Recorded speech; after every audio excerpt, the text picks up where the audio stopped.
Welcome back to the channel. DJ Julz here. Got my man DJ Mike Medium in here. We just did this Afrobeats 2023 mix. Fire. Go check it out. Play it this summer. Hot Girl Summer. You already know what it is. Yo, tag us in your videos. Yeah, comment. Let us know what you guys really think. I really look at every comment and I enjoy it so much. So I would really appreciate that. Maybe we should do a part 2. We don't know. Easy. So Mike, tell us, what got you into DJing and how long you've been DJing, if you don't mind us asking? Cypher Sounds, actually. Really? I was a producer, so I started producing in high school, and that's all I wanted to do. So I started reading articles about, I love Hot 97 and whatnot. So I read an article about Cypher Sounds, and he said that he actually started producing. He didn't even, DJing wasn't really, in his, he wasn't seeing it in his future.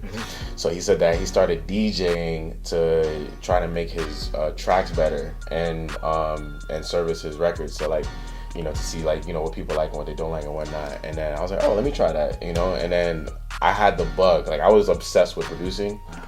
The moment I started DJing, which started Willie P, so shout out to Brave New Radio. MSU. Yes, MSU, okay. yes. My wife went to MSU, whatever. That's where I literally started. I started with turntables, and not even a mixer. I started with one of those iPod mixers. Wow. Yeah, it was rough. Wow, that's what I was about to lead into. What kind of equipment did you start on? I started on my school's equipment, and then my brother, shout out to my brother Carl P.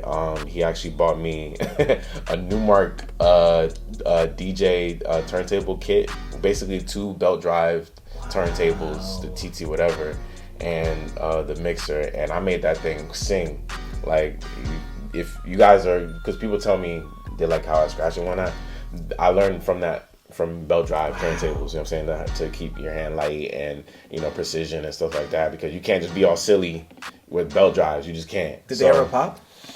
No, actually. I had them till the wheels fall off, and then I graduated to CDJs and so on and so forth. And then how has life changed since you've been on the radio? I've been, not like you think.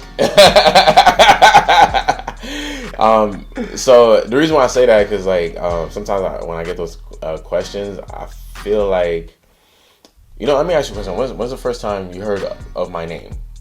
Ooh. I would say it's a few years ago. I heard you drop that Shinsia drop. Then I heard that. I was like, oh, okay. I was like, who's this guy? And then I heard you cutting on the radio, and that's how I found out about you. Right. So I've been at Hot 97 for 11 years. So really? Wow. Yeah. So that's why I say that, because things are just starting to move. Wow. Which I really appreciate. So but I've been on the radio on Hot for maybe almost 8 years or something like that. It's just mixed weekends, and then slowly but surely more airtime and whatnot, and then my own shift and stuff like that.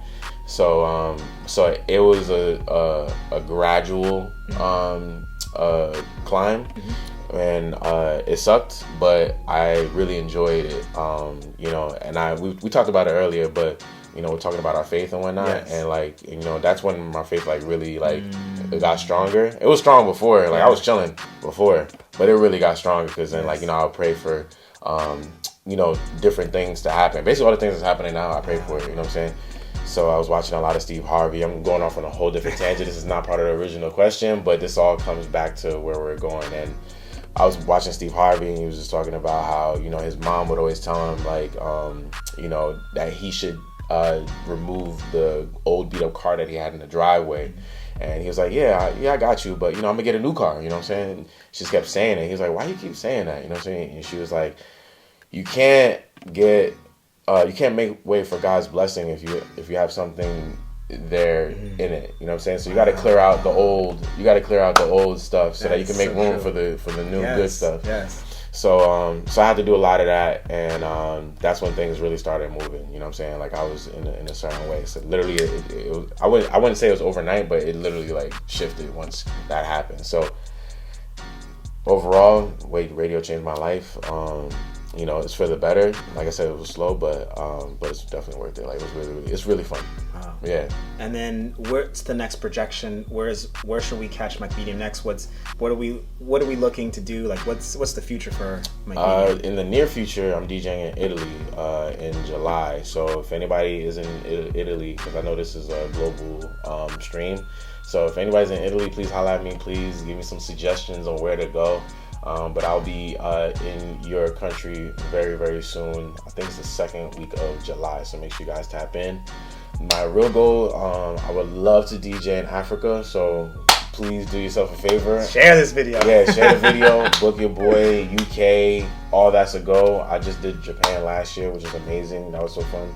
Shout out to my happy brother, DJ Lead. I appreciate you. And it was just an amazing vibe. But, definitely bigger and better. And in the super, super near future, not sure when this is coming out, Summer Jam, I'm going to be there on the set alongside Flex, Drewski, Mia Bell, Spazzo, Juanito, Triple Threat, and many, many, many, many more. So if you guys haven't already, get your Summer Jam tickets. If this is after Summer Jam, you played yourself if you didn't get your tickets. And come next year. And lastly, Heavy Hitter, the world famous Heavy Hitter crew. I'm pretty sure people want to know, what is it like being in the Heavy Hitter crew? I've been wanting to be a heavy hitter for over a decade. All my favorite DJs were heavy hitters. So like Yanni, Enough, Voila, yes, Camilo. I could literally go all the way down the line, Fat Fingers. And it was something that I had to really embody, and it really helped guide me throughout my career wanting to be it, because it was like, all right, what is a heavy hitter? Like, what is a heavy hitter? Like, what are the characteristics of them? A lot of them that I like, they're very funny, they're very down to earth, no ego, very chill, and very nice at what they do. So you can ask anybody that I work with. I literally was in the station morning, noon, and night, just in the back, practicing on controllers or turntables or whatever, like morning, like, because I was like, I gotta get sharp, I gotta get clean, just kept saying, I gotta get my mic game up, so I would give myself drills and practice. I'll be like, okay, you're in La Boom and it's half Asian and half Hispanic, how you gonna play it? All right, boom. And then I would just do drills and then be like, all right, okay, now black people just walked in, all right, cool, boom, boom. And then just do it that way. Obviously it's not gonna be a real life scenario, but it's something that I would just say stuff. Like my friend did that to me when I started DJing. Like he was like, all right, Diddy walked in, do a Bad Boy set. I'm like, okay, cool. So I just do it that way. Kind of like Pretty Lou's show. So if you guys haven't already, shout out to my brother Pretty Lou. Yes. Make sure you tap in. The name of the show is slipping me, but go on his gram right now. But yeah, so once I got the call, I was already around him a bunch, you know what I'm saying? So like it was like a no-brainer. Yeah. But I've been working, and it was really a blessing. Like my E Styles told me early, and I just bawled. I was just crying. I was just like, I can imagine, bro. Yeah, because it's something you're working so hard for. You know what I'm saying? For sure. And then I feel like I arrived. You know what I'm saying? Like, but I will say this: anybody that's trying to be not even just a heavy hitter, but like any goal you want to have, like know you're already there. You know what I'm saying? Before you're there, because you're most likely probably chasing something, and then once you achieve it, you'll feel. Sometimes you won't feel that it was everything you wanted it to be. You know what I'm saying? For me, being a heavy hitter was everything I wanted it to be. But I know for some people, they just like chase a goal, and then like once they grab it and get it, then they're like, oh, okay, all right, what's next? You know what I'm saying? Like, so already know you're there, already know you have the power within yourself. You know what I'm saying? As long as you walk by whatever faith you have first, and then you control this. You'll be fine. Like Muhammad Ali said, he knew he was great before people even said it. So love that. Yeah, I love that. And lastly, where can the people find you? Everywhere, man. I'm in these clubs, yo. So at DJ Mike Medium everywhere. If you want to see exactly where I'm gonna be, you can go on my website, djmikemedium.com.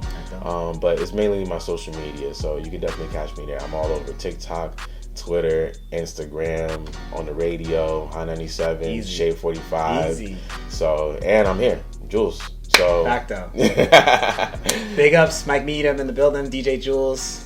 We out. Boom. Brother. Yeah. Yo, appreciate you, man. Thank you, bro. Appreciate you.